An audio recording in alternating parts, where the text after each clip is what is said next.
Taylor Eigsti, how you doing? I'm doing pretty good. I'm definitely there's been it's probably been the craziest 40-day stretch of my entire life and career and all that in a lot of different ways, but I'm hanging in there and just enjoying the opportunities I get to play music with people that I like, and there's been a lot of that and a lot of music that I like with people that I like. So, that's all I can really ask for in life, is to be able to be playing music that I love with people that I love, and it's to feel really lucky, and even when navigating all sorts of life's challenges or things like that, it's just it's been a period of time where the ability to play music has never meant more to me. Yeah. Playing on a stage in front of an audience sort of makes up for a lot of garbage. Yeah, it's the reset of all of the good and bad things that come into this kind of situation, where that's the context where I feel most like myself. So any situation where I can kind of that reminds me of who I am is really useful when trying to navigate breakups or my mother's in a assisted living facility with very advanced dementia and can barely communicate, and things where, but I'm also have experienced a lot of exciting career moments and some really cool musical moments in the last stretch of time that just when I'm actually on stage performing, then it just resets everything and puts you right back into that space of kind of reminds you who you are and why you're doing what you're doing. Yeah, and obviously you want to. There's this sort of a meme or a trope or a cliche of the sort of tortured artist, and that's like where you create your best music, is when there's you're trying to express the innermost turmoil of these tragic scenarios and all of this kind of thing. And though I agree that music is, I think, can be very healing, even if it's just for a momentary distraction. Definitely. I mean, I've distractions have been a big part of how I've gotten through everything in life. My dad passed away when I was 12 years old, and the next day I won my school's slam dunk competition. And I played in a basketball game the next day, and just kind of did things to there's no real cookie cutter rule as to how to get through an event like that and things like that, but I would always try to just whatever I could do to embrace the present moment and deal with what's at hand, and just kind of sometimes getting more myopic at times leads to a greater perspective, just to be able to just kind of get through something, get through what's right in front of you, and then the chances that you do have to step back and take it all in. Sometimes I feel like that can be thrown into the music in different ways, where it kind of takes all of the extremes and condenses it into a special moment that's very present, and communicating in the language that feels the most comfortable, as opposed to trying to figure out everything else that happens in English or whatever else, so yeah, I mean, I'm used to a life of extremes, and I feel grateful that my life has been really interesting because of that. I've gotten a chance to experience some really rare, cool, awesome moments and things that I'm just immensely grateful for, and then some of the most tragic things. So I think that the idea or the notion of the tortured artist, like you were mentioning too, I think it can, the inspiration can come from the really great things as much as the really crappy ones too, and so somehow it lands right in the middle. I think some of my worst ideas that I ever had as a musician were during that time when everyone was on lockdown, as the whole world together. It's weird. I listened to some of the music in that was written in 1918, some different composers that, you know, the last pandemic, the last time the world went through something like this, and right. and it was really interesting, and it was interesting how also how sometimes audiences were reluctant to hear the premiere of drastically new music, and, you know, things where people turn to familiarity and a comfort zone of hearing something that sounds like something they can compare it to and things. And so sometimes the process of searching creatively for something that sounds brand new or things like that during a pandemic, it doesn't have the same effect in different ways, you know. And so sometimes I think now that we're in at least a different phase of it, a different place. I mean, I've been very lucky because all I've been doing in the last year now is just traveling all the time again, and performing and live audiences, all of that kind of stuff. So with that back, I think musically things have started to get a little deeper too, because there's just a lot of information to download into the situation every time, you know. You know, one thing you were saying when I had mentioned the thing about distractions, and you slid in there the winning the slam dunk competition, and so you had hops then. The rim was lower. I'll just go ahead and say that yeah, it was it was, I was 12, so if I was okay, able to dunk then, it was more stylistically. I had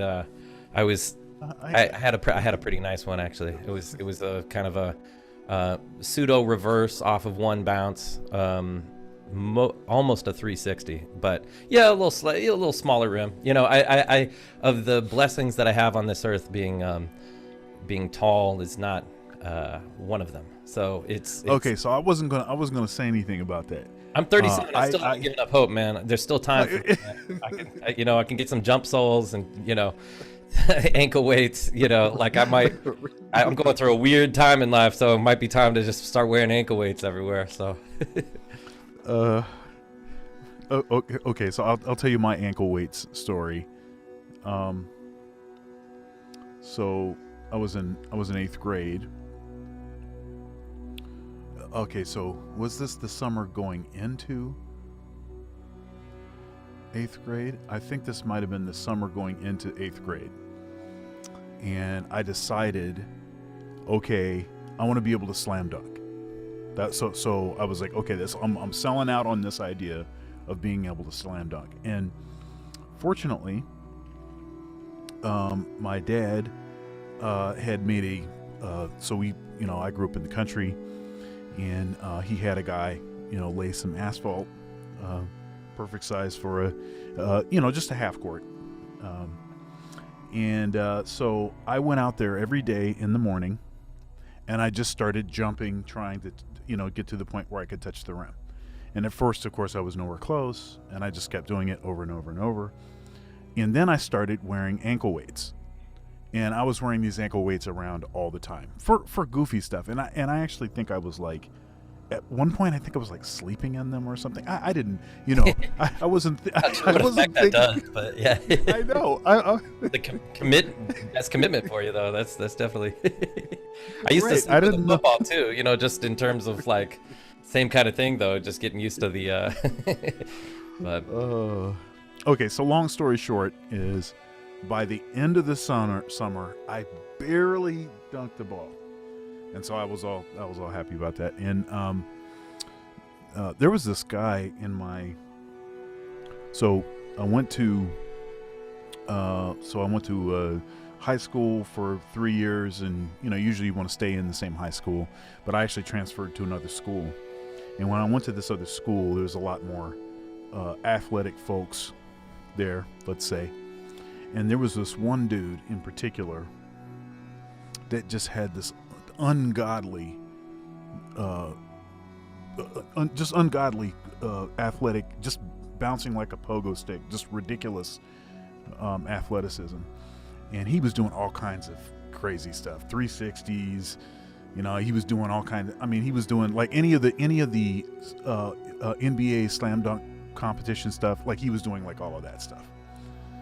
And so anyhow, I'm not saying that totally shattered my dreams of going straight to the NBA. Thank you so much for watching my video so far.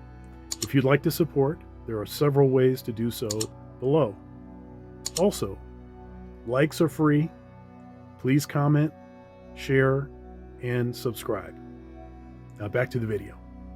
Dreams of going straight to the NBA out of high school, but it may have had something to do with it. Well, it is astonishing how good even the most bench player that made it to the NBA really is. I actually used to take a couple lessons from a former NBA player, Shawn Green. This is maybe 12, 13 years ago, but yeah, I mean, when I was a kid, I was really I've always enjoyed playing basketball. I haven't done as much of it over the last handful of years, but was always into that. But I got, mid-20s serious again about it and everything, and I took some lessons from him. And he was someone who, no offense to him, but he would get I think sometimes like 3 to 5 minutes or something off the bench on the Pacers, and I think maybe the Hawks too, maybe the Nets. I'm trying to think of his other teams, but when he would be giving me a lesson, I never saw him miss a single shot. Just instructional shots, stuff where, when you're out here and you shoot it out here, every single shot would go in. And he just, the level of that, I mean, it's the same thing with the NFL too, where just when you're at that level, the gap is so wide between that and anything close to it, It's really incredible. Yeah, when I was in high school, I wanted to.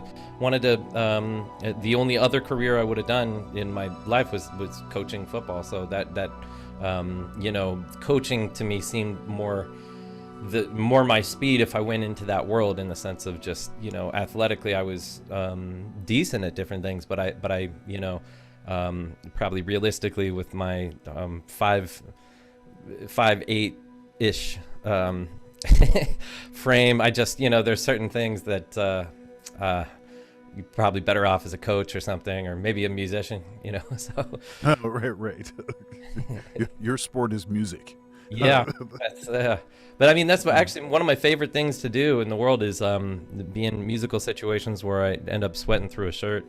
So certainly a couple gigs recently that's been the case. The last 2 gigs that I've done, both partially because of where they were. I played at the Ground Up Festival in Miami, and then before that, a couple days before, New Orleans Jazz Fest down there, and it was hot. It was very hot. But I like music that makes you put everything into it in the moment, where everyone's kind of sweating through a shirt together.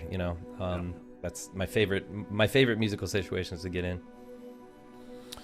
So, 1 year later. Our last conversation was prior to your Grammy. Yeah. Congratulations. Thank you, Congratulations. Man. And you mentioned this when I sent you a message saying, hey, let's, can you come back to the show? And you said something about that our conversation was one of the only conversations we were able to go into detail about the project. And so I wanted to ask you again to go into some detail about the project, maybe, creatively, collaboratively, and all of that. Yeah, definitely. And I definitely meant what I said too, because there was, it was one of those projects where it got a little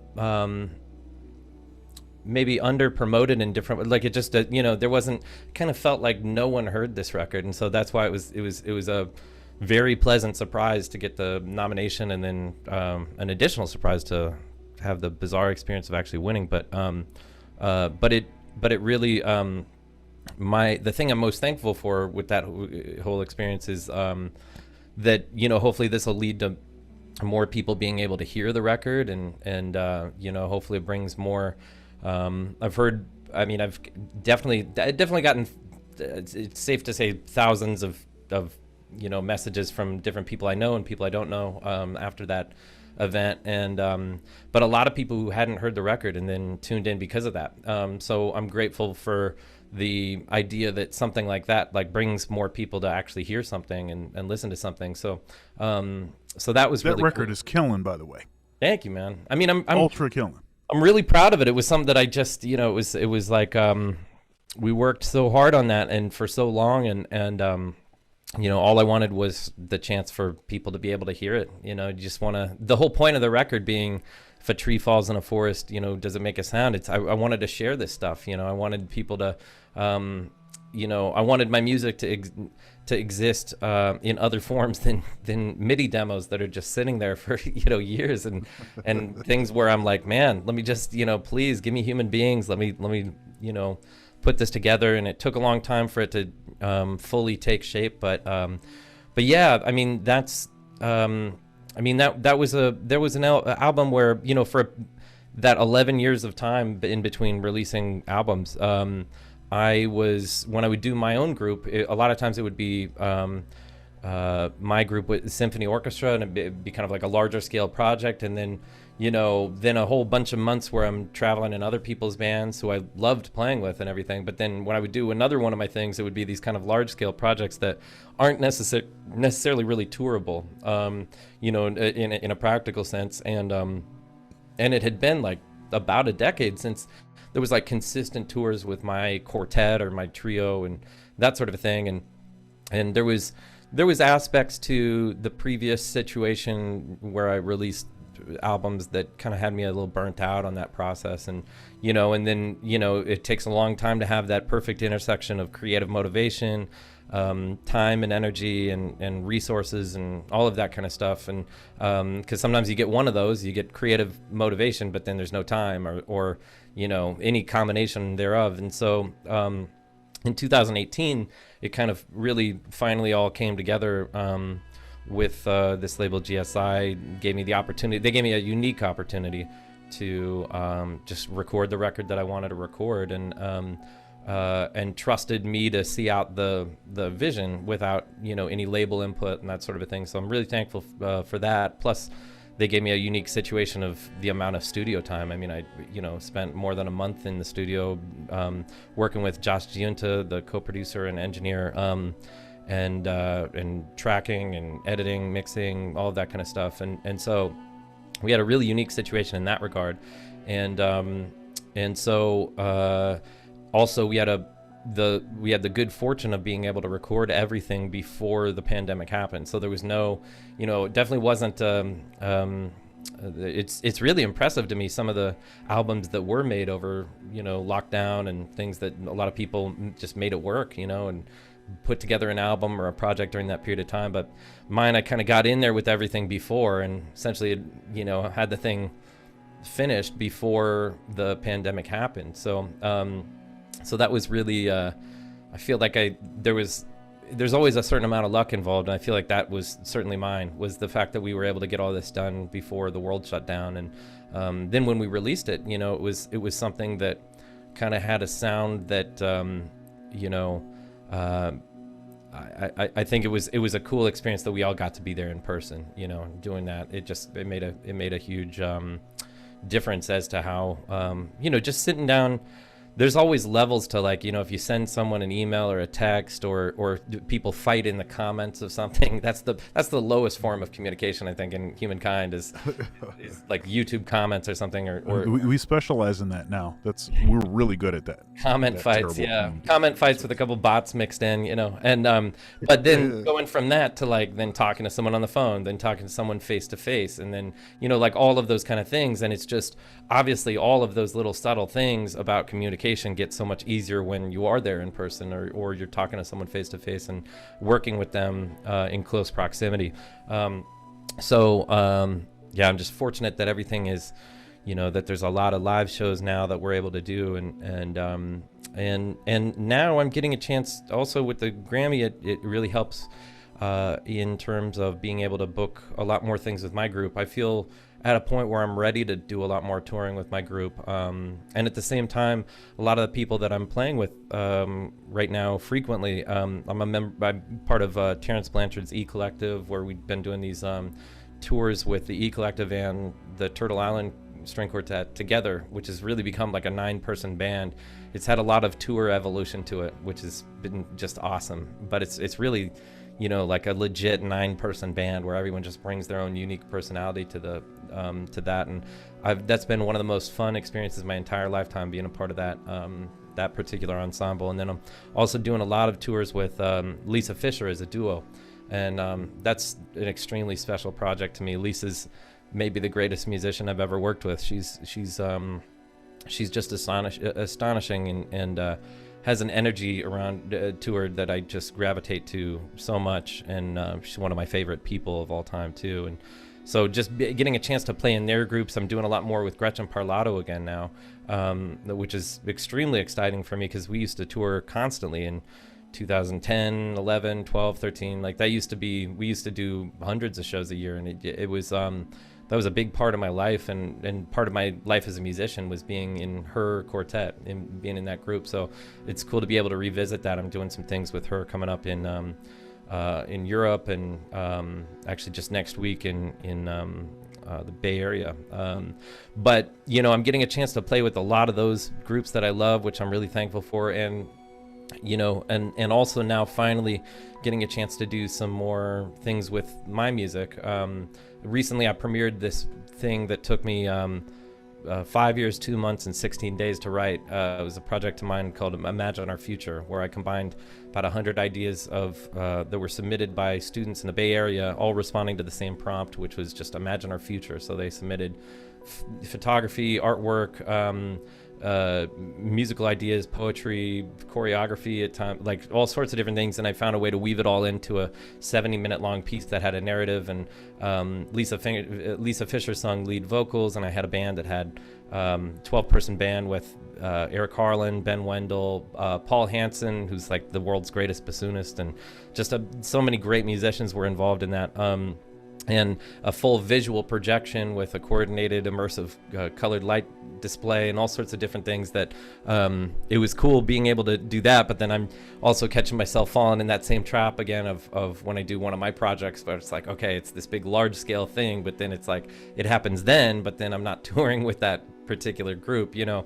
And but you know, you look at a lot of heavily touring groups over time. I actually always use kind of as an example like the Bad Plus or Snarky Puppy, a lot of those kind of groups where they just all they did was tour, just go everywhere, just continue, and then the next time you come back through, you play at a bigger venue, and the next time you come through, you play at a, you know, and just keeping that going, where the quantity of touring, not only does it build a more cohesive, evolved, developed sound as a group, but it just, you know, it starts the ball rolling where there's momentum from the touring perspective. And so I'm hoping to do a lot more of that now, and it's looking like a lot of that is starting to happen. And I'm lucky to have a new booking agent too that's just exploring every possible opportunity and really letting it build, you know. And even though I've been around for a long time, I you know, when you take a long time away from consistently touring in your group, you kind of have to build it back up again in a lot of ways. And so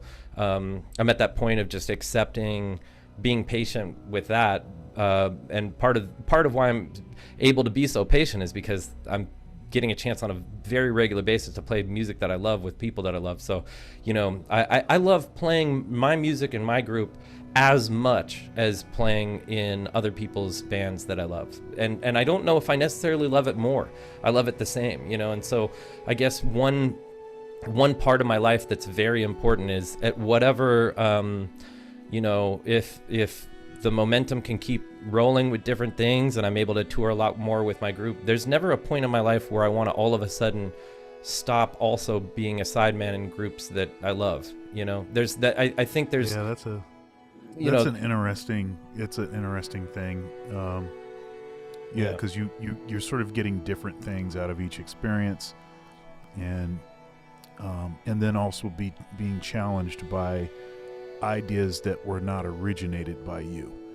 Yeah, and the variety is, God, I love the variety. You know, the variety is just to be able to do, you know, I remember a week in 2019, or it could have been early 2020, I think, before everything, where I had one week where over the course of 2 days, I did a gig with Lisa Fisher, playing some of her hits and things she sung with the Rolling Stones, and then playing a gig with Harish Raghavan, like the same night but in a different place, and doing things that are in like 13/8 and then a bar of 5/16 and then something else, and like, but just always being pushed and challenged musically, and but just getting that variety too, where just texturally, my heart is in so many different places stylistically. I really love playing a lot of different types of music, and so that's the thing that I don't think I'd ever be willing to give that up, but hopefully I can still continue to keep the momentum going and build more of the touring thing with my group again, whatever that might look like, quartet, quintet, that sort of a thing. So the touring thing is interesting. So touring in conjunction with recording. Okay, so the sort of, in many respects, the pop method is to have the recording first, and then you tour the project, right? But a big act like, say, Justin Timberlake or something, they're going to be rehearsing for like 6 months or something, before, and then, before they do the recording. And then that 6 months is also sort of, to get the show together, right? And then they start touring, right? So it's a different kind of thing. Whereas it seems that the more organic approach to it would be to tour the music first and then to record it, because everything's going to be tighter. Everybody's like, you tweaked stuff, like you figured out that really should be 2 bars there, not 4 bars, all of that kind of stuff happens when you're playing a lot. And then when you get in the studio, then it's like you're doing a bunch of like one take stuff, because everybody's playing the snot out of the music. Right. That's a unique situation. Yeah. If you have the ability to record at the end of a tour, then you get all of those kind of, it's already gotten that kind of, it's almost like that's your 6 months of rehearsing right there is right. The music, being able to play the music night after night and trying things out and that sort of a thing.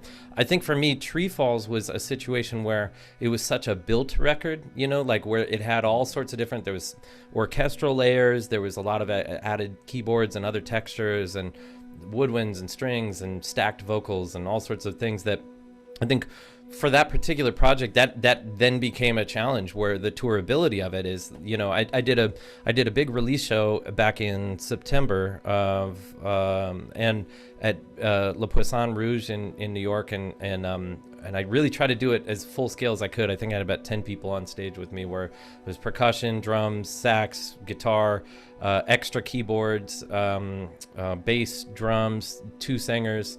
So to me, I was able to do more of like, okay, that's the proper, for that particular record. It just, I needed that many people to be able to do some of the things that we were, did on the record versus, I think for, I'm already trying to think about my, the next one. And I do want to make one emphasis of it. I think having some sort of nucleus that is the thing that, is the tourable nucleus, in a way, because for me, Tree Falls, it's the hardest thing for me about musically about touring is like a quartet or things like that. I'm missing a lot of other textures that were a big part of that music, and so there's always a way to make it cool in quartet form, piano, guitar, bass, drums.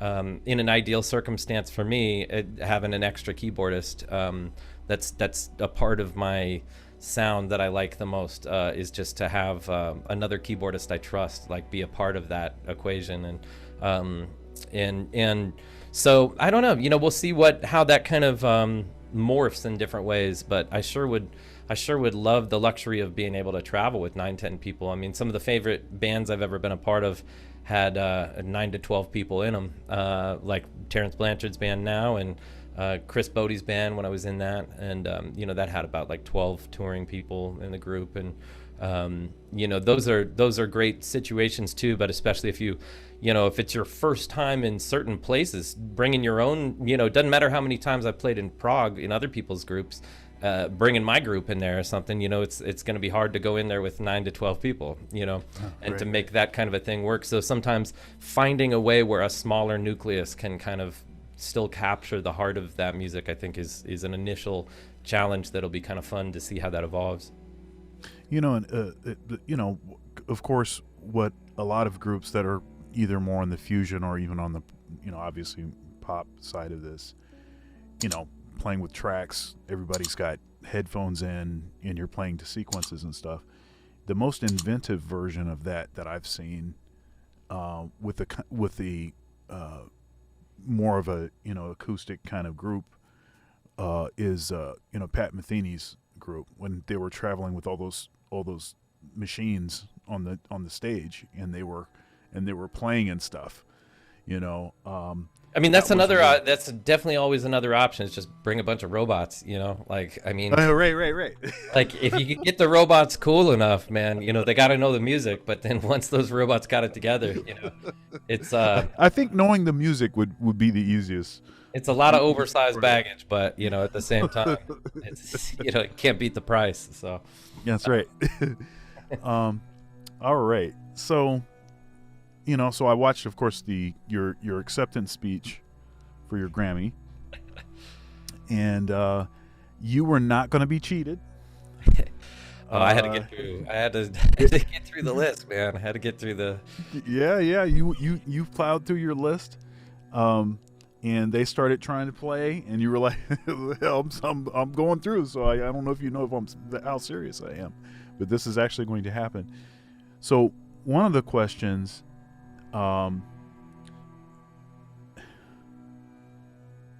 did you forget anyone? Like later when you thought about it, were you like, oh man, there's that one other person? Or yeah, if I had they were telling everyone it had to be like 2 minutes. I think it was something like a limit of, I think when LeVar Burton came out in the beginning and told everyone the kind of the rules to the day, I think he tried to tell everyone 45 seconds, where it's like everyone, the whole room was like, oh hell no, that's never happening. But it still was a long bunch of awards. My award came after they announced like best Thai food order in a recording session. Like they had to get through every possible category, and but a lot of people also weren't present. So someone was like, okay, well, we'll receive this award on their behalf, and so that cut down on some of the time, I think, throughout the course of the day. But then when it did get to my category, it feels, it's kind of funny because I've had the experience of being nominated 2 times before, and you write a speech and throw it in your pocket just because you got to do it just in case, because otherwise you get up there and there's no, it's not the time to wing it.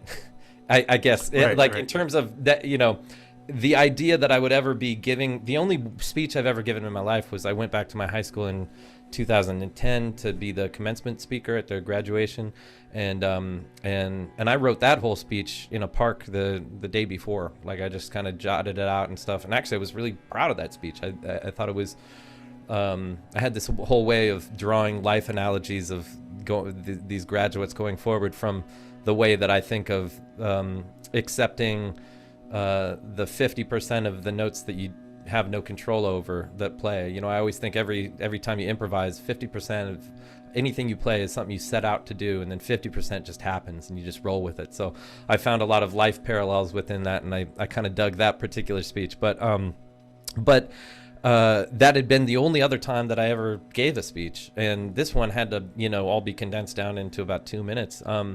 And anytime I rehearsed no time to be nervous about it then. Well, the nervousness, the most bizarre feeling. So, with this, the people I was nominated against are people that I dearly love.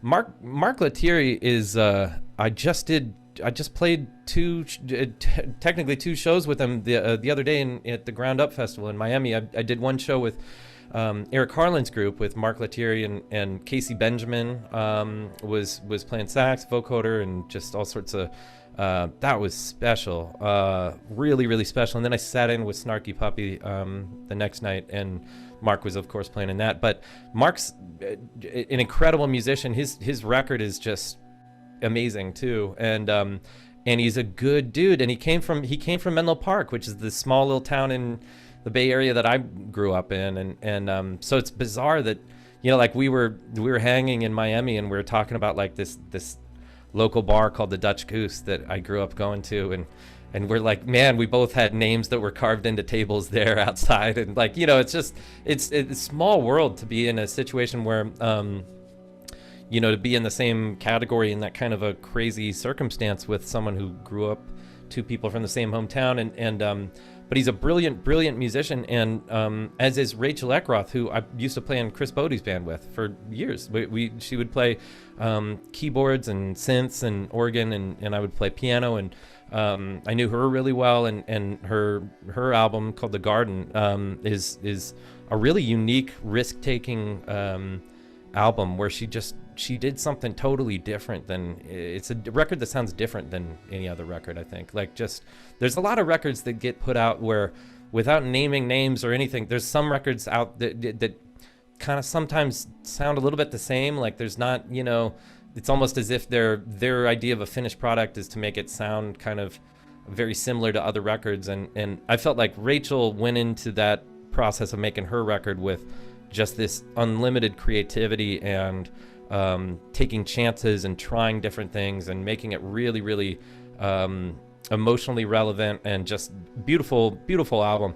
And I, you know, right when I got to Las Vegas, they moved it to Las Vegas. The first night I got there, I ended up hanging with her, like grabbing some sushi and like getting some drinks and playing blackjack, and, you know, like just hanging with her, and you know, it was all, like, right off the bat, it was just this feeling of like, we're here to celebrate each other, and like, of course we all want to win, we'd all prefer that we win, you know, but like, it was cool for us to just acknowledge the fact that, you know, that it's just cool to have the chance to be there, and it's cool to, I've been on, you know, now I guess I've had a chance to be on both sides of being nominated and not getting to read the speech in my pocket, and then the one time getting to do it, you know, and I ran into Eric Marienthal, who I've known since I was 10 years old. He probably younger than that. I used to sit in with David Benoit when I was a kid, and David was always my hero growing up, number one biggest influence, and he really took me under his wing and like was a great mentor, and just kind of like just felt like family. Like I just you know, but Eric Marienthal would be always playing in his band, so I would know, I knew Eric when I was just like a little punk kid sitting in on those shows, and then over the years actually Eric Marienthal's on my record called Lucky to Be Me.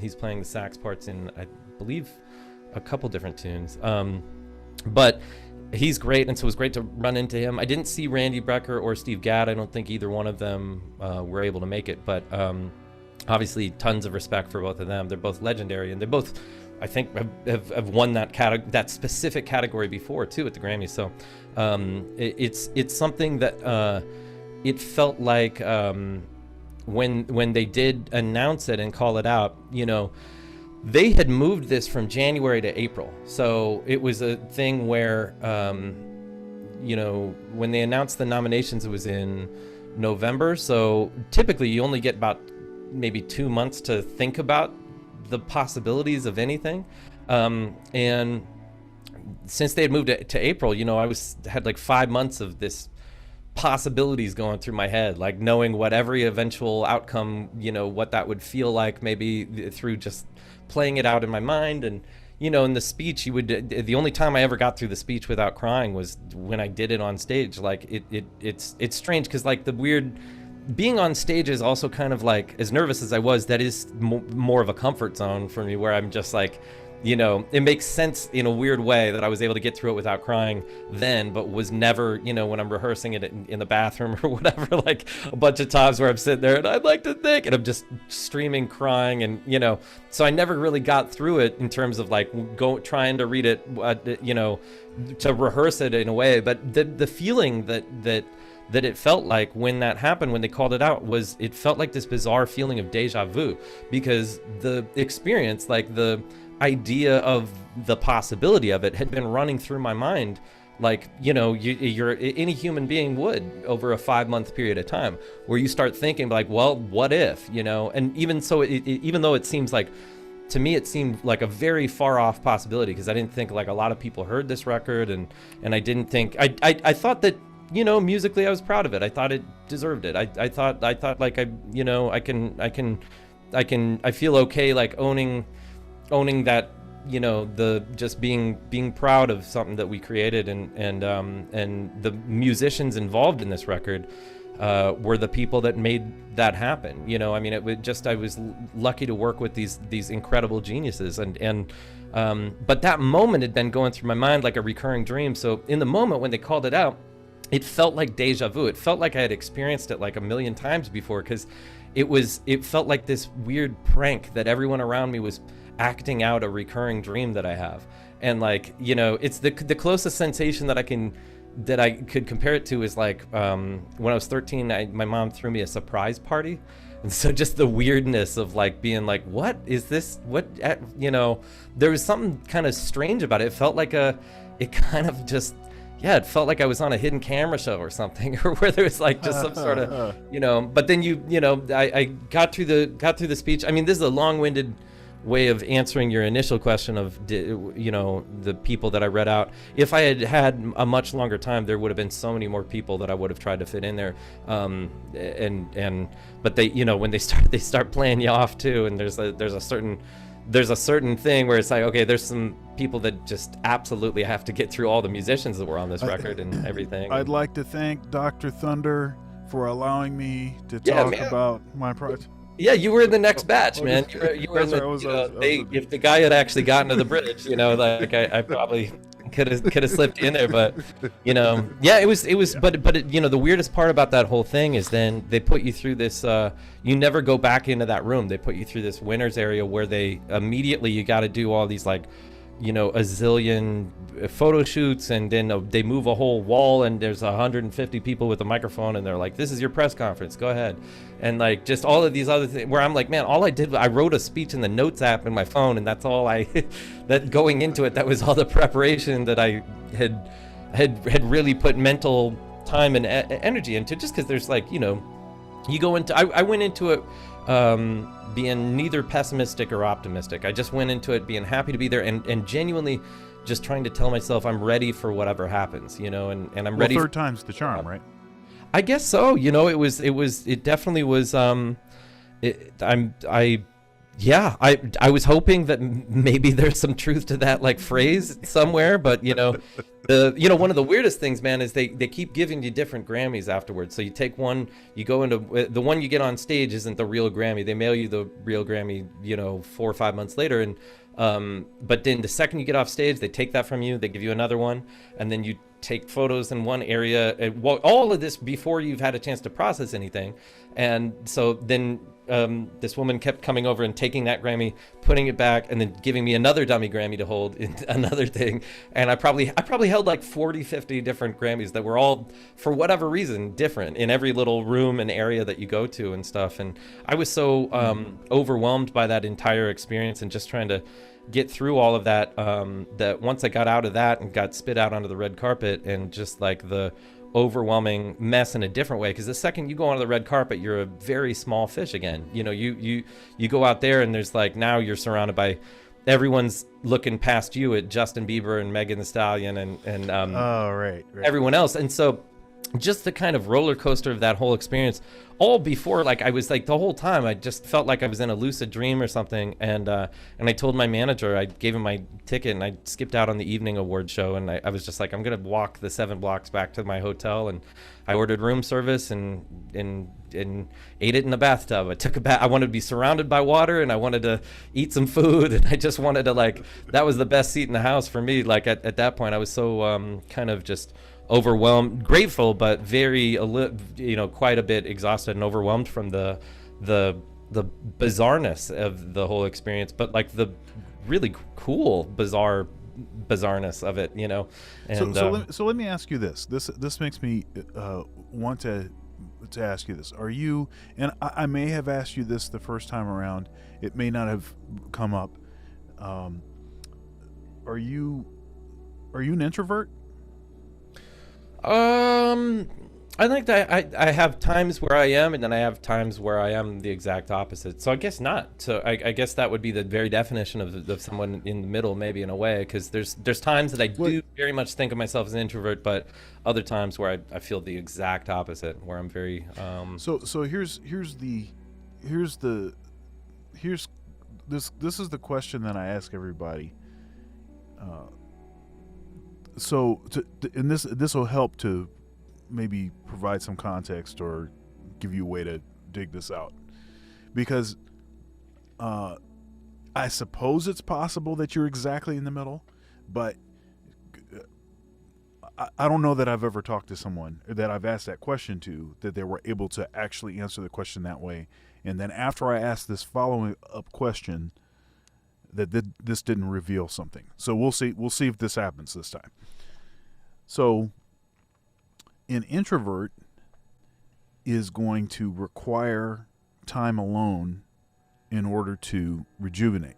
So if an introvert is in a setting like, you know, all of this overwhelming thing, stuff that you're talking about, like at the Grammys, and likely with a bunch of people that you don't know, and you need to like small talk your way out of there, the small talk would take so much energy that it would require a lot of rest alone.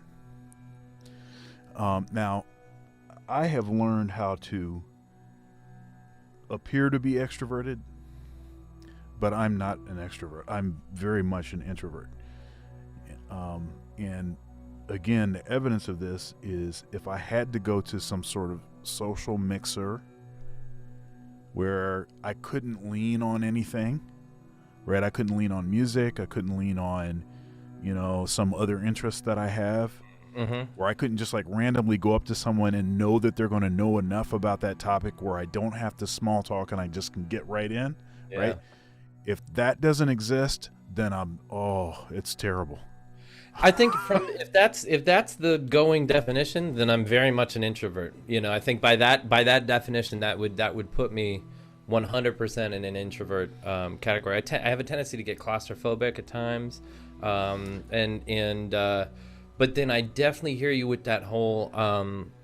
I feel like I turn on a certain thing in a lot of, you know, big social situations where I can interact with a lot of different people and be cool. But then it greatly benefits the situation if it is something where there's some like-minded people in the room, that there's already some kind of shared interest, like you mentioned, whereas a lot of times situations, I mean, actually sometimes I like the most being in situations with a bunch of people where we all have nothing really in common, as long as it doesn't go too small talky, to be honest. Like, those are the people that I want to have deep conversations with. The small talk is what gets me.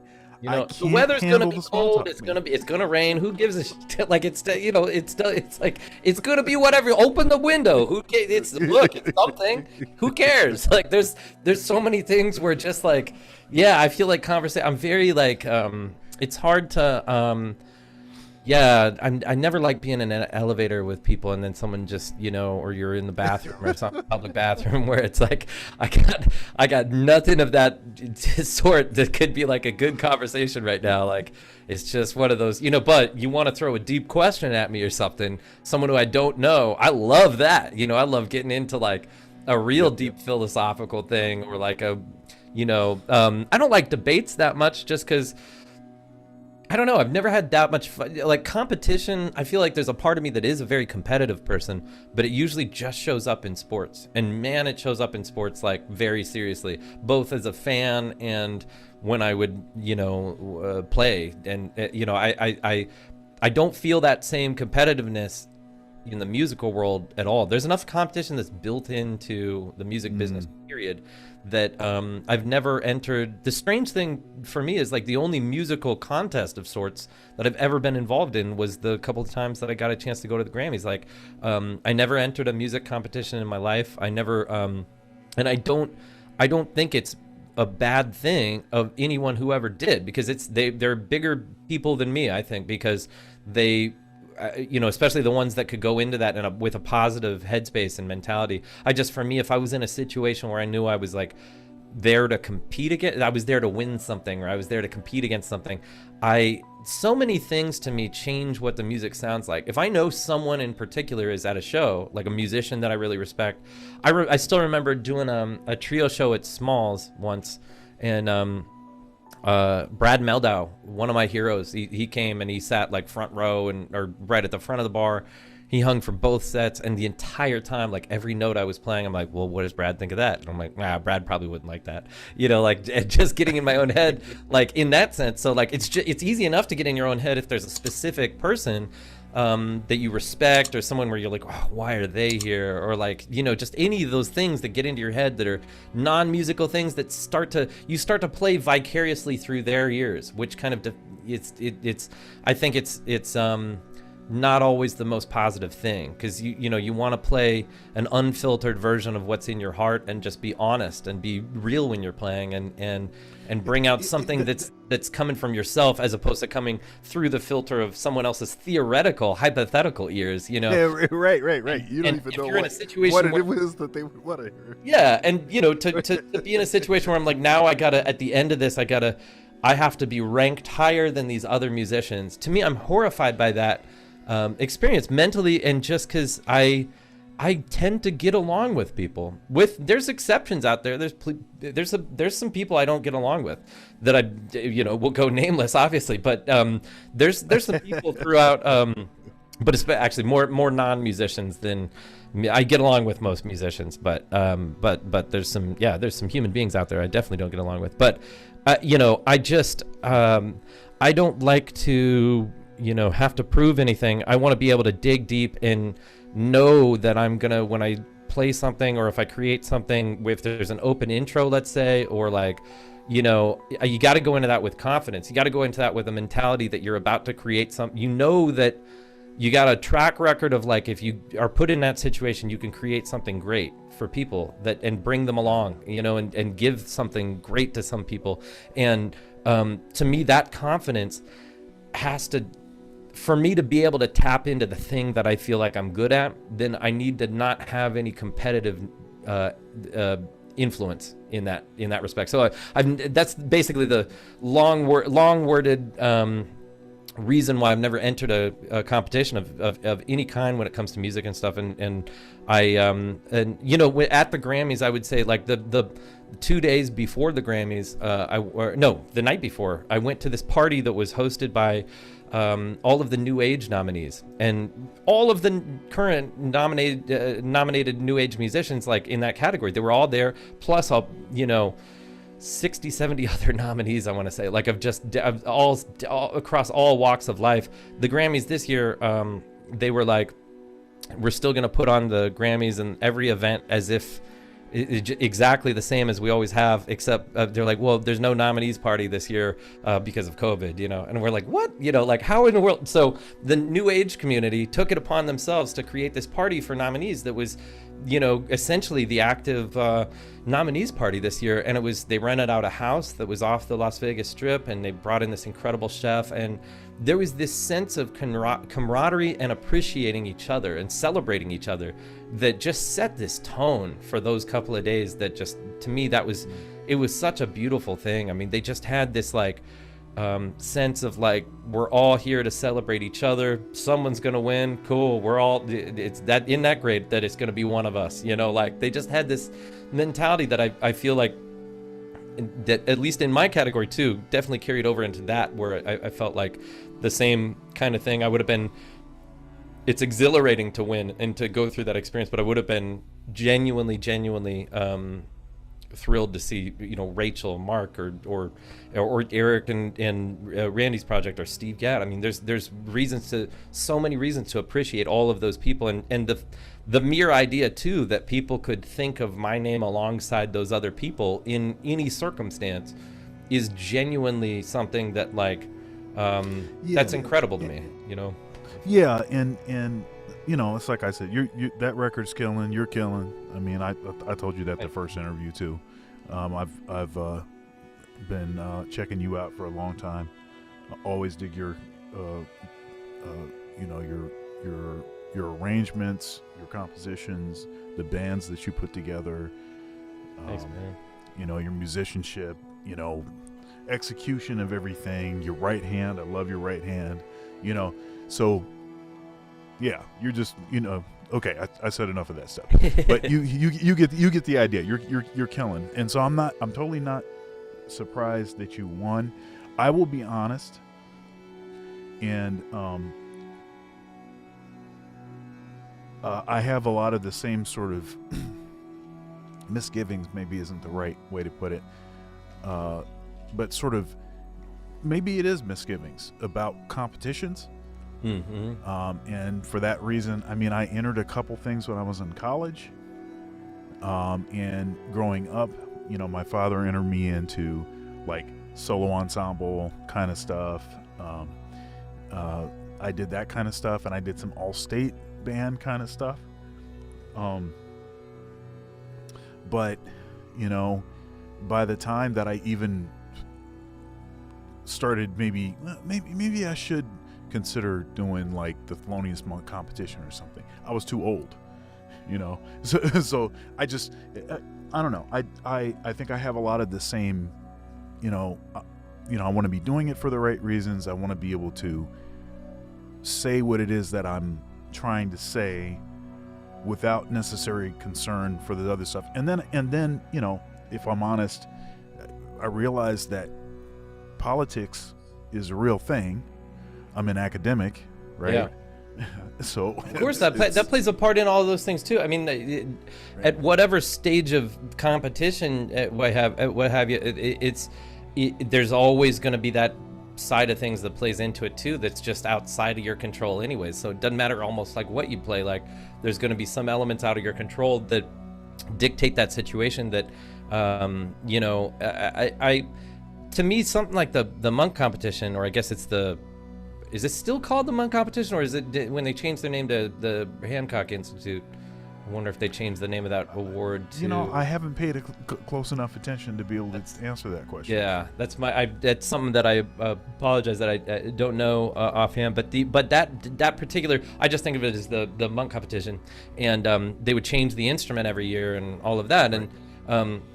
And I play with so many people that were either won that or they were a finalist and all of that kind of stuff, and people who finished second and third, and people who finished outside of the finalists, people that, you know, were a semi-finalist or didn't make it to the semi-finals. Like, it's just, I think it was a chance. Years after the fact, it's hard to remember who won whatever year, because you look at, like, they've all gone on to great careers, which is a testament to, if you do enter a competition, you know, there's some visibility. People know that you exist. I think so much comes down to just people knowing that someone exists, you know, like that. And that's one thing that I tell a lot of young musicians, where, you know, if they want to get gigs in a certain band or get called by someone, I'm like, at the you know, at the risk of being annoying, just let someone hit them over the face with, I exist, you know. That happened to me with a good example is this young drummer, I'll call his name out, Damo Branch, and he's from Portland originally, but now lives in New York. And when he was, but he now plays in Wynton Marsalis's group, and like a lot of different configurations of just, he has his own group, which is really great. He just recorded his first debut album and has Stefan Harris on it, and he's just, you know, really, really talented dude, and he's, you know, 21, 22, something like that. And but when he was, I think more like 14, 15, that sort of thing, I used to get these texts, and it was like from him, and they were like these videos of him playing, and he would just kind of sometimes it'd be like super late at night where I'd get this text from like this kid where I'm like, all right, dude, it's that drummer kid again. He's got another video. And, you know, but he kept at it where it was like a couple months later, I get another one of those videos. I'm like, yeah, okay. Yeah, I know your name's Damo and you play the drums or whatever and all this. So I started to become aware of this dude because he's the guy that keeps texting me these freaking videos of himself. And like, so, you know, at a certain point I was at I knew where he was from. I knew his name. I knew that he played. I may or may not have clicked on some of those videos just because it was like, you know, but he planted this thing in my head where then I knew he was from Portland. And I knew that, and so there was some gig that came up where I needed, you know, whoever I had on drums last minute or something, or they couldn't do it or something. And then I was like, you know what? I'm like, clicked on that video and I'm like, he's swinging, sounds good, damn. And then I think for whatever reason on that particular gig, that original drummer ended up still being able to do it, but I had checked him out then, and then it was like the following summer there was some jam session at a I think Stanford Jazz Workshop or something, and played a couple tunes with him, and I'm like, man, he's so easy to play with. And so then the next time that situation arose, I gave him a call, and you know, like, hey man, you know, he planted that idea in my head and made me aware of him and made me hear him, and you know, in a lot of ways, like demanded me to see him, you know. And I think sometimes, not that I'm some sort of like, you know, I have this kind of like real enviable gig that tours 300 days of the year or something that I have control over. But for someone to even do that to me, like that really worked. It really made a difference of just make people aware of you, make people, you know, create that visibility where people have to check out your music and have to consider you, you know. And I think that's it's a really cool thing that sometimes those competitions and things, anything that adds visibility, you know. And it doesn't matter. That's the irony of the whole competitive part of it to me, is that at the end of the day, the competition, the competition didn't matter at all. It was just a chance to play in a big stage in front of people, and now everyone knows you, you know. So, and I'm in you know, as I've gotten older, I've started to recognize that more and think of it more that way. And you know, I've had this sort of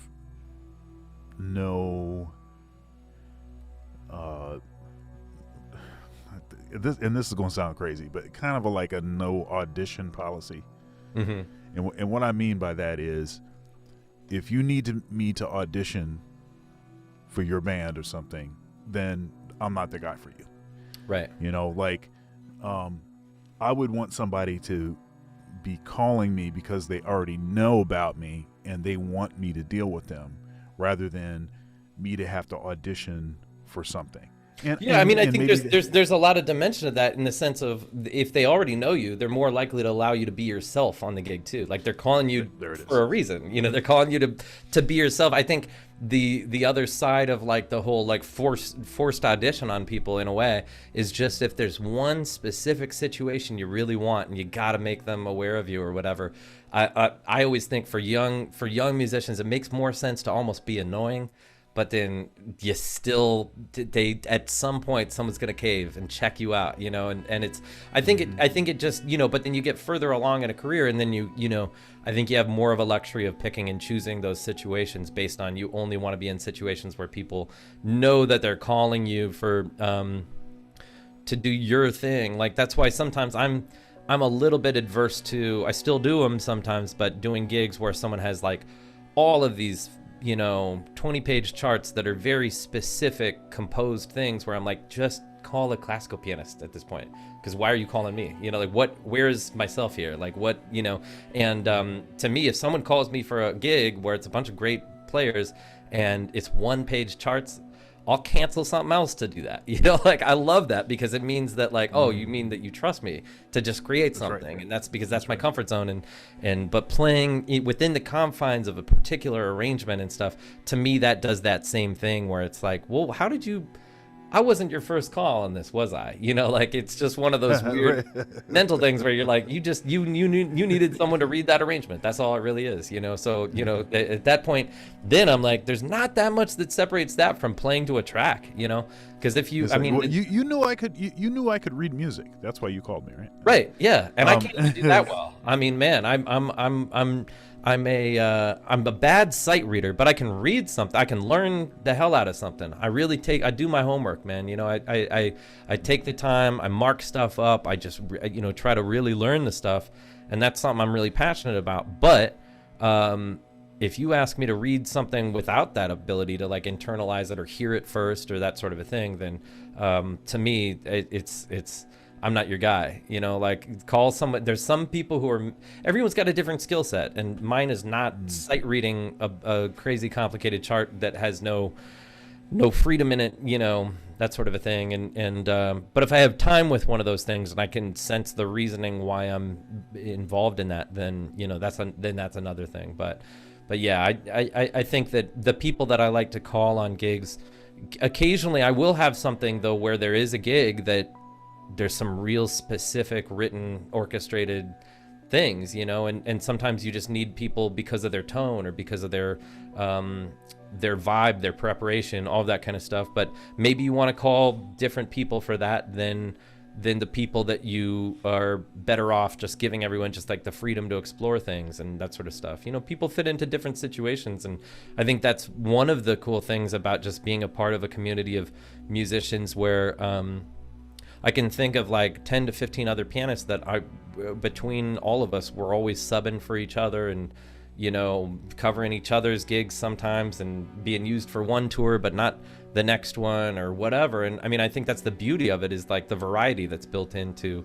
the fact that there's a lot of people who play the same instrument that, you know, have the same space in a way in the music world, and I think that's a beautiful thing. And it's beautiful when that never has to be competitive, you know. It never has to be. If you get caught up in the competition of what gigs you get called for, you're never going to be happy, you know. There's always going to be, doesn't matter what gig you ended up doing or something, there's going to be another gig when like, well, why didn't they call me that? Well, you couldn't have done that anyways, you were doing this other gig, you know. So it's like we can't do every gig. Like, that's right. It's just to me, I think it's a cool thing that there's you know, the best musicians are always busy, so it just creates an opportunity to play with someone different that you're maybe not as used to that time, and then maybe that's great, and maybe that turns into its own separate thing there and all of that. So, you know, I think the fact that a lot of times, you know, gigs that I do with other people where maybe they weren't the first person that I called,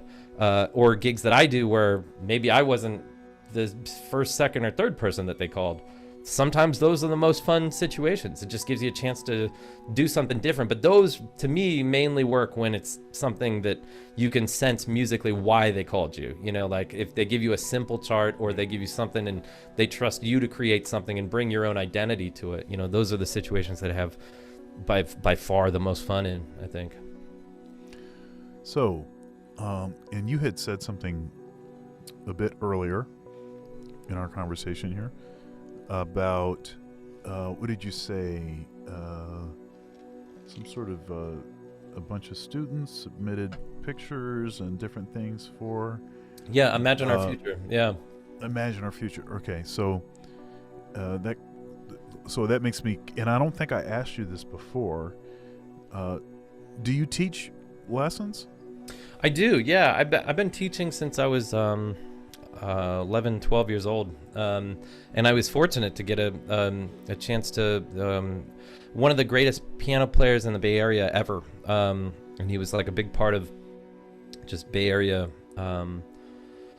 jazz music, and just, you know, Smith Dobson. He was a fantastic human being and pianist. Died far too young at the age of 50, maybe 51, I think. In a car crash, and it was just a shocking thing that happened in the for the entire community of the Bay Area, and outside that too. He would play with so many different groups. Bobby Hutcherson, it's a crazy long list of every single musical situation he was involved in, and he was a hero of mine. I got to study with him sometimes, and but the first teaching experience I got was, I think I was 11, maybe 12, and I was teaching at the San Jose Jazz Camp, and they had me be Smith's teaching assistant. So I would kind of be there as pseudo faculty. I mean, I started when I was really young, so I was like doing gigs when I was 10, 11, 12 and all that, and Smith knew me, and he would give me opportunities and all the time, and so he brought me on as his like teaching assistant. There'd be times where he was like, oh, I got to go do this other thing and be teaching a class, and he's like, Taylor, why don't you take over? And for 45 minutes or so I'd be sharing ideas and concepts and helping people with different musical situations, and Smith was just outside the door watching through the window the whole time, just doing it intentionally to allow me to get my feet wet with just being able to articulate ideas and communicate as a learn how to form the beginnings of being an educator. And it's not something that has ever been my biggest love musically, to be honest. I do enjoy the process of it, and I get into it, and I feel like I'm good at it. It's something that I have a lot of experience and a lot of it means a lot to me. Like I really genuinely care about it when I'm teaching. If it's lessons or a master class, it's stuff that I care a lot about following certain principles. One of them being I can only share things the way that I learned something, because I think it's BS when there's people that are teaching people to do something by some book or some way that they didn't learn it themselves or any of that. So for better or worse, anything I ever have to teach is just the way that I did things that kind of worked for me. So those are the honest things that I can share, and I think that if you're teaching, you have to be complete, just completely honest and just totally try to be authentic to yourself and not try to become someone else when you're teaching. And so it was important for me when I was a young kid to kind of like learn how to do that, how to be how to just express ideas and get into someone else's head and help them with what's going on musically, and to find ways of articulating that and kind of expressing an idea in a way that, there's so many different people that learn very differently. There's visual learners, there's book learners, there's methodical people, there's people that have a wild thought process, there's people that, and everyone's so individual. And that's one of the fascinating parts of it to me is just how different all of the different ways that people learn and develop can be. There's some people who, you look away for 2 years and come back and you're like, how are you 13 times a better musician than you were the last time I heard you? And then there's some people who are all here a year or two later and like, ugh. You sound worse now. Yeah, is there you into anything else in life? Like any other kind of things you might want to pursue?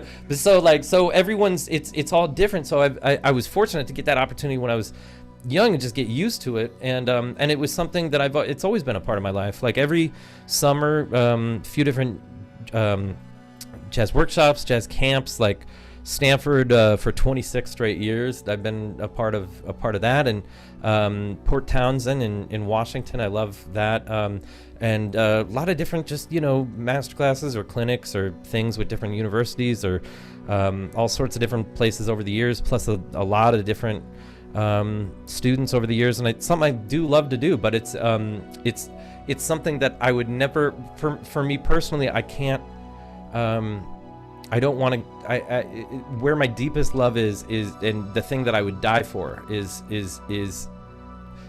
being able to be on stage performing, and doing that, and I'll sacrifice anything needed to make that possible. It's the thing that I need the most in my life, and certainly that lockdown, it just put that into perspective for me, where all I could do was, during that lockdown is like do some sad ass live streams or something, and then and learn how to do some Zoom lessons for the first time in my life. But I I think I got a nice Zoom setup. I figured out how to put a logo up on the screen and got an overhead cam and good audio and all that kind of. So it was, there was some silver linings of learning a few skill sets. I learned how to tune my piano. That was a disaster. I never want to do that again in my life. But when I was put in that situation, I'm like, I gotta I'm like, I wonder if you could be like a professional Madden player. And I'm like, yeah, but they probably practice it way more than me and at this point and all that kind of, but I'm like, I was trying to think of like, what else can I really do in life, and, but for me, performing in front of people, that's the only thing that just where it's the deepest love of my life. I got nothing against teaching. I really love that too. But, it's something that, for a long time, I wanted to write a book about some of my different alternative approaches that I have. Like, there's a lot of things that I do on the piano that are theoretically bad habits, could be thought of like cross over my pinky and do all sorts of like weird fingering and all sorts of things. But I was lucky enough to have good teachers over time that basically enabled me to turn those bad habits into bad habits that are done as if they were good habits. I had I had a classical teacher when I was 12 that, he's like, I'm not going to try to change you. I'm not going to try to change who you are. I'm not going to try to change these bizarre things that you do with your fingers. And he's like, I'm just going to make it so that you do those with the best technique possible, and I was lucky to have patient teachers around me at all times. And I still constantly learn from the people around me. I mean, every time I'm in recently I've had the great pleasure of, joining Terrence and playing on some of his scores to some different I'm going back out to New Orleans in a couple weeks to he's doing the score to this Louis Armstrong documentary, and so I'm but being around him in that context, especially, like, God, I feel like I'm attending. I feel like I'm completing the college that I dropped out after a year and a half. But now, like, every time I'm around Terrence in those situations, I'm like, I should at least be able to get the degree from just the amount of time hanging out with Terrence, because, I end up learning so much and stuff. And I love teaching, and I love teaching. I love teaching students that I don't love teaching all of them. If I'm being honest, I love teaching students that put the time and work into coming into the lesson with a specific idea of what they want to do, what they want to, what are they working on? That's every teacher. That's every teacher, by the way. Right. Yeah. Like, it's, we're not here to create a game plan for you. You're here to, like, come up with, like, the things that and what I tell a lot of my students too, I'm like, that sometimes book another lesson a week later and stuff. And for me, I tell them, like, no, book the next one 3-4 months. You got to work the stuff that I have to say. You need some time to work on it and get used to it, because it might be a different kind of thing. Like, I have a lot of different, very alternative approaches, very physical approaches as to how, like, I look at certain things improvisationally and whatnot. And they take time to adapt to and get used to. So I like the students that really put the time in it. And I have so many of those over time, where there's people that, like, oh my God, I've seen, like, I hate to say it, but a lot of my bizarre approaches work, because I'm like, I've seen some students, like, really put the time in, and I've seen the results, and it's kind of one really, really satisfying thing. I won't call out their names out of their own situations and stuff, but there's some students I've had that have gone on to be, like, really famous and very successful, and I'm really, really proud of them, because they work so hard on that, and there's that satisfaction. I can get that satisfaction of, you see a student go on to, like, really put the time and effort into something. To me, that's up there with that feeling of, like, those greatest of moments performing on stage and just getting into a zone with people and being in that kind of bizarre, wordless state of just something feeling so good and so musically good that it's just taking over your whole body. That pride over a student that really put the time in, I feel it's got, at least got similar feelings to it, for sure. Yeah, so you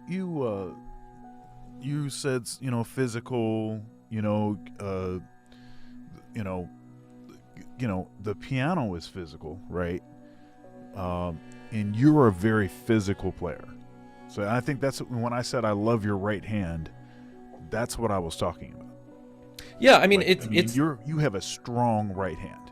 Thank you. I mean, I part of the reason why I'll accept and acknowledge that is because I deliberately tried to not over practice also. Like that's something that allowing when you're traveling all the time and you doing gigs where there might just be a quick line check and all this kind of stuff. Like the greatest advice I ever got was when I think I was like 21, 22, and I was hanging out with I was in Anguilla in the Caribbean playing at a jazz festival where I was playing with Julian Lage and I think Esperanza Spalding and Christian Scott, and there was like a group that Concord had put together that we were doing these tours kind of collectively, and Nicholas Payton was also playing.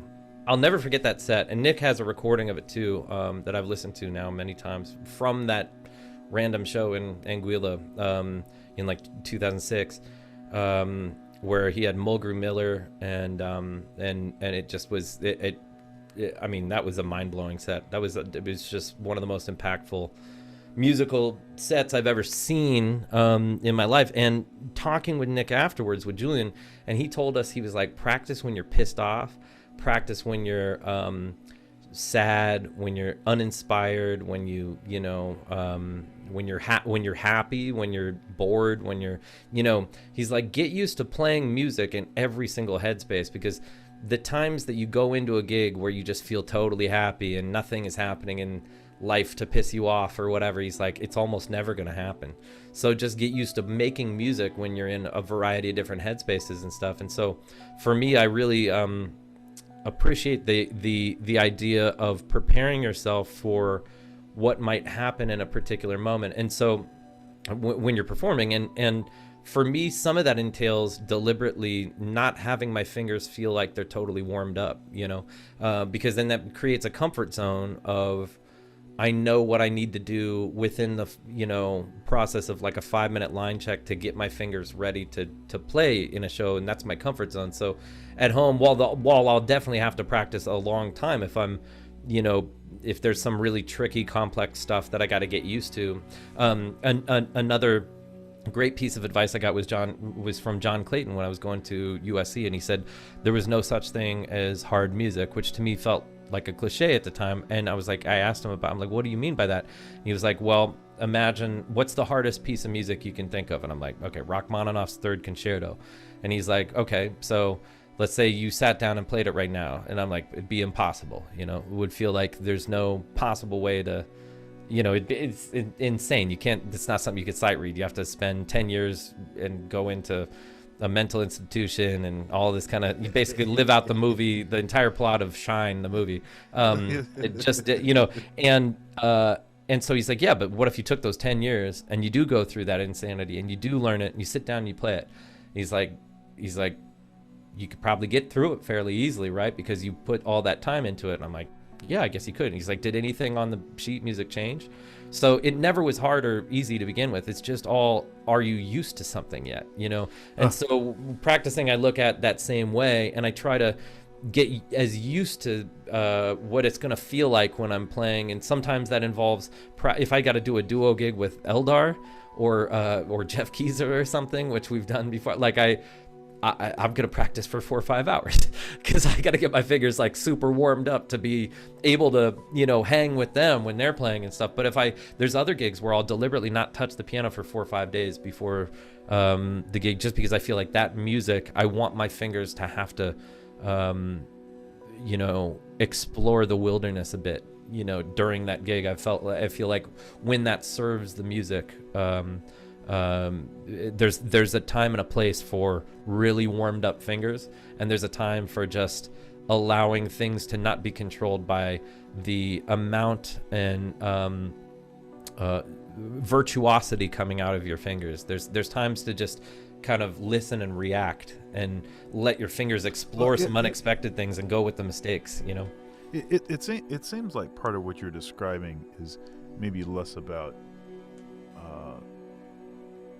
more skill required or less skill, and more about the sort of headspace that you're trying to create, and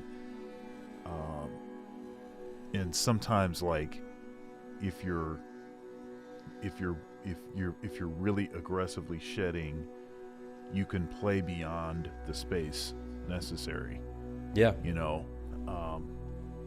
I mean, Yeah, I'll give you a that's perfect that's example. interesting Like thing. the other day, so I was playing at the Village Vanguard with Ben Wendell, and it was his music. Him, Nate Wood on drums, Harish Raghavan on bass. It was incredibly fun. But he has this one tune called Still Play, which is a song he plays in knee body, and it's a very complex melody. And it feels really weird on the piano too, and it's extremely notey. It's like very fast, very complex, notey kind of unison with him kind of stuff. And I the first night we played it and everything, I got through it, but I was like, I hadn't played that tune in a while with him, and so I got through it. It wasn't perfect. It wasn't really, there was moments where I'm just like, I hopefully I made up for it in other tunes or something, but like, there was some moments where I felt like I was a little bit like, okay, yeah, this melody's I need to take more time with this. So the next day I took 2 hours. I just worked on that tune. I just worked on that melody. I did it really slow. I did it to a metronome. I dragged against the metronome, rushed against the metronome. I did all of the different things that I like to do when I'm really trying to, deeply get inside learning something and just internalizing it and putting in the fingers. And that night, went out and did the show. I messed that up so much worse than the first night. It wasn't even funny. And so the next night, I didn't even think about it, didn't listen to the tune, didn't practice it at all. Third night, I totally killed it. Like I aced that melody. I totally got through it, but it was only on the day where I specifically didn't over practice it, and sometimes I think that just there's a physicality that happens with mentally overthinking something or over rehearsing something, and psyching yourself out is a real thing. Yeah. I mean, I see. I just got done doing, what was it, last week? It was finals week, so juries and students come in, and something that I have to counsel for doing their juries. The first and second year students, they all do juries. But I really spend a lot of time with the first year students because I don't want them to make the mistake of burning themselves out before the jury. And it's a very common thing because you think you're doing the responsible thing. I'm being responsible. I'm making sure I'm doing all the stuff I'm supposed to do. I'm going to practice 3 hours right before the jury, all the way up into the jury, and there's no way I'm not going to smash this. So Right. yeah, you're going to screw up if you do that. Yeah. If you do that, you're not going to have any. You won't be able to concentrate. You'll be mentally completely fried. You'll probably be physically exhausted in a way that you maybe can't recognize, and you'll probably be dehydrated, and you're going to crap all over the jury if you. Yeah, do and that. when you practice like that, first of all, someone practicing for 2-3 hours for something like that, they're probably practicing with no one around. They're probably in an isolated environment where then, you're in a practice room, you kill the thing, you're like, yeah, I aced it like a bunch of times in a row, cool. That all seems great, but there's nothing similar to that situation as what's going to be in a similar situation. There's always going to be more things in your head. There's going to be like, oh yeah, that's right. They're also going to be adjudicating here, and then like this room smell. Why does this room smell so damn funky? Yeah, writing on a piece of paper as you're playing. Yeah, like just all the five senses are going to be throwing other stuff at you. And when you're aware that you just made a bad mistake, you somehow notice that there's more scratching on the paper. Yeah, like it's almost more effective if you're gonna practice that long, you might as well bring like a radio and like someone insulting you and like all of the bring all those other elements in. It's like when what is it, the lead actor from Whiplash? He can be in there whipping chairs at you.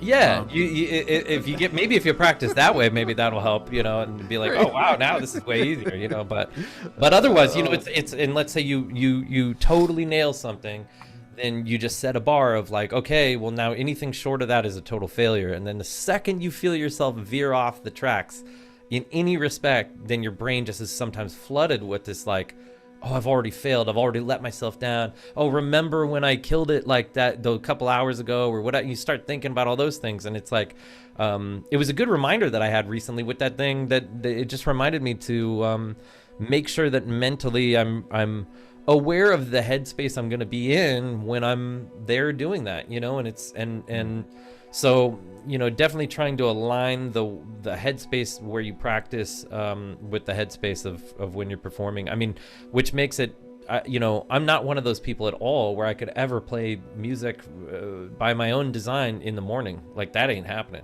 Like, that piano goes in my place, goes completely untouched in anything like kind of before 8 p.m. at the earliest. You know, like, this is we play a music that happens at night, you know, like, yeah, there's the occasional you know, early set at something, or you know, maybe a local TV thing that you got to do in, like, you're in random, you know, some random state, and they're like, you gotta get here at like 5 a.m. and then we'll have you do a, you know, a tune or two or whatever, and like really, really rare situations where you're playing music in the morning. So I like to even keep it in that sense to you know, the time of day that I'm gonna be, you know, playing it, that plays into that headspace, plays into that mentality of, like, you know, if you're playing that music at night. Too.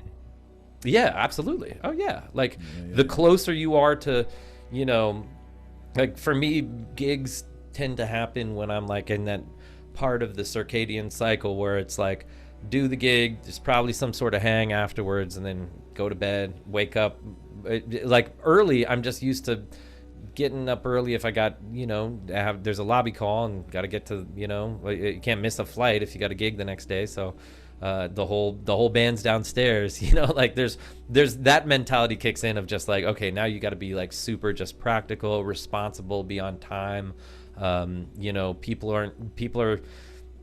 will have a certain amount of patience over people that some people just are have a built-in plus 15 minutes in them. You know, there's some people that I know that I love dearly that I travel with all the time that just have like a plus 15 minutes to whatever lobby call. It's just like, you know, that their body clock runs on that rhythm and stuff. So maybe you just set an earlier lobby call and that sort of thing, and go accordingly. We all know those people, you know, but then we all know people who are 5 minutes early to everything and all that. And I'm somewhere in the middle. I'm usually 5 on I'm probably plus 5. I think I float somewhere in there, but you know, but I sure as hell don't make a lot of music in the morning in that headspace. It's all I can do just to get myself packed and get down to the lobby and, you know, get on to the next thing and, you know, all of that. But I really recommend to any young musicians, I always just try to tell them, you know, practice the way that you're, you know, as close to the headspace as you're going to be in when you perform as possible. And that's the most effective. So I just have a couple more questions. So one of them was, it seems that I saw a picture of you or a video clip, like maybe on social media or something, and you're playing in Dallas or something, but you have a 49ers jacket on or something. Oh, hell yeah. Yeah, of course. I'm not going to go in there with, you know. Yeah. So I'm not gonna, so tell me about that. I mean, look, I grew up hating the Cowboys, obviously, because they were our biggest rival growing up. I mean, I have since lost my hatred for them, to be honest. Like, it just hasn't been the same since like 1995, you know, like that's that was like the peak of that rivalry and stuff. And I've moved on to as anyone in Terrence Blanchard's band can attest, for reasons I can't get into, just because I go a little overboard with this, but I hate the Rams with every ounce in my being.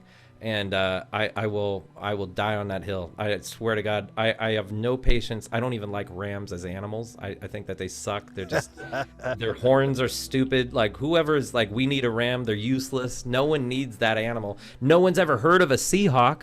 Seahawk is a dumb neon bird that doesn't exist. Cardinals are not even, what are all these bird teams in the first place? And so I have no patience for bird teams.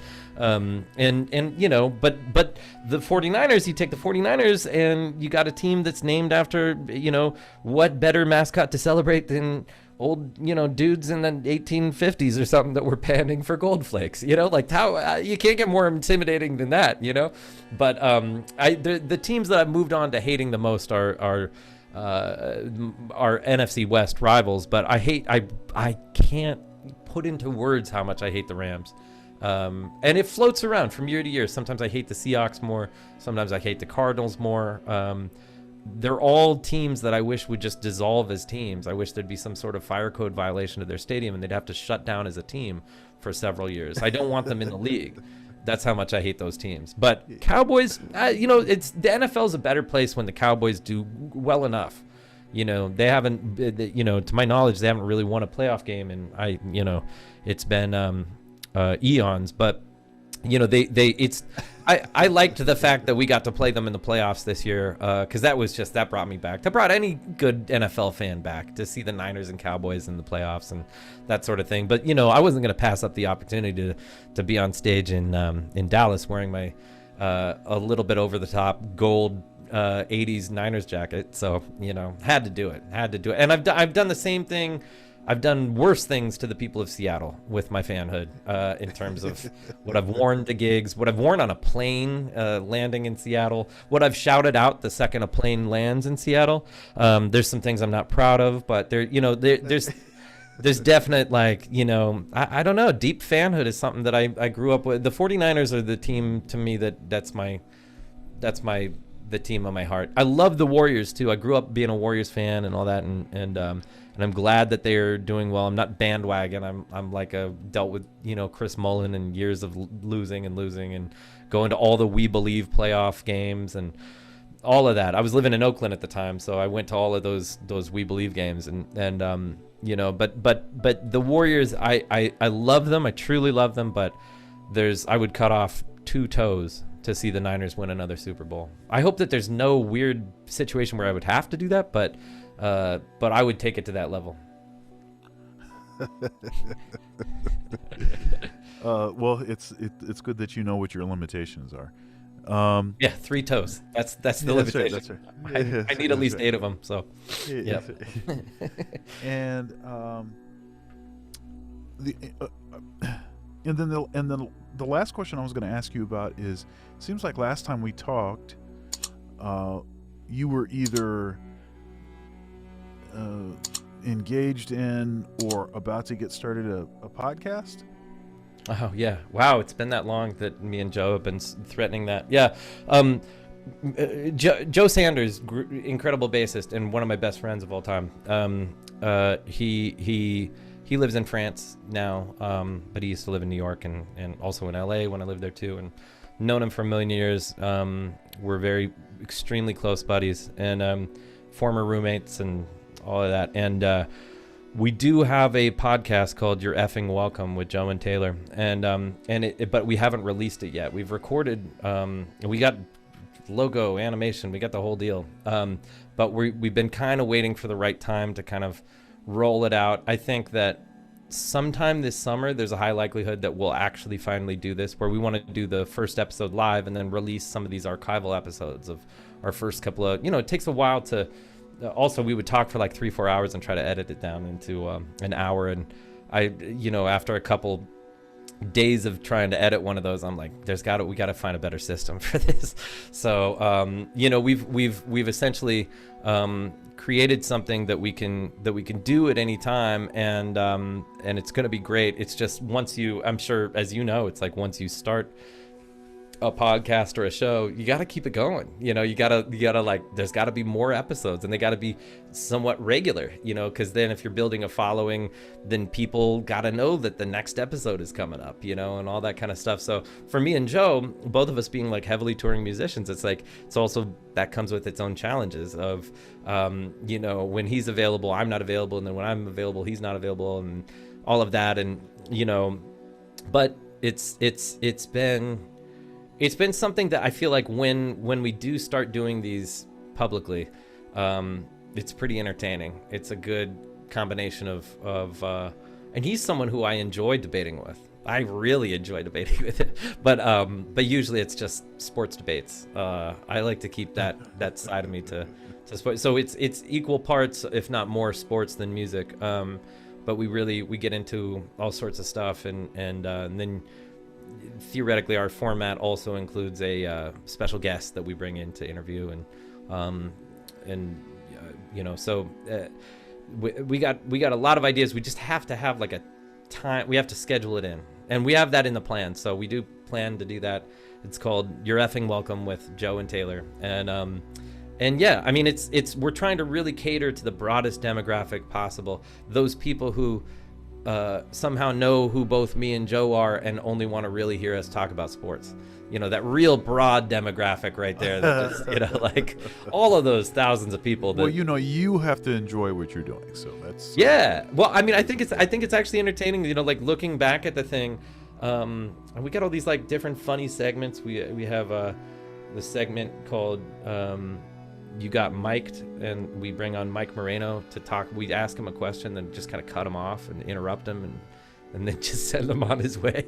And like, you know, we got all these little things that we want to, you know, and you know, it does, even if you do something just out of the fun and the heart of it, and it still takes time, you know, still definitely takes time to do it, to schedule it, to edit it, as I'm sure you very much know. You know, it's like, it's something that, you know, then you do it really well, and which also segues into, I just wanted to thank you for taking the time to include me within your interview series and stuff. I appreciated it the first time, very much appreciate it this time, and I never take it for granted these days when I get a chance to talk about things related to my music and all of that, and so I'm grateful to you for the opportunity to do that.